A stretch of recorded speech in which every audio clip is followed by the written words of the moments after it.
السلام علیکم۔ تہجد کی نماز اصل میں تو سو کر اٹھنے کی نماز ہے۔ یہ اس لفظ اور اس کے بیان میں جو قرآن مجید میں اس کے متعلق آیا ہے، یہی بات واضح ہوتی ہے۔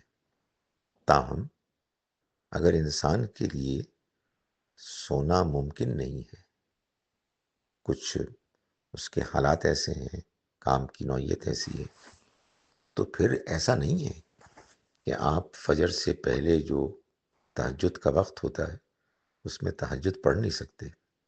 بس اتنی سی بات ہے کہ سو کر اٹھنے میں جو انسان کو نماز میں ایک دلچسپی، فوکس اور ایک توجہ حاصل ہو سکتی ہے، وہ ظاہر ہے کہ رات بھر جاگنے کے نتیجے میں جو ایک تھکان طاری ہوتی ہے وہ اس سے حاصل نہیں ہو پاتی۔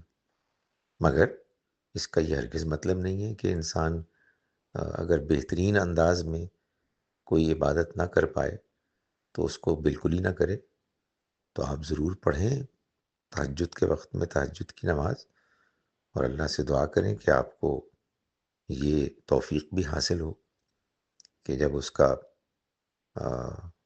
ایسا موقع آئے کہ آپ سو کر اٹھیں اور تہجد کو صحیح طرح سے پڑھ سکیں۔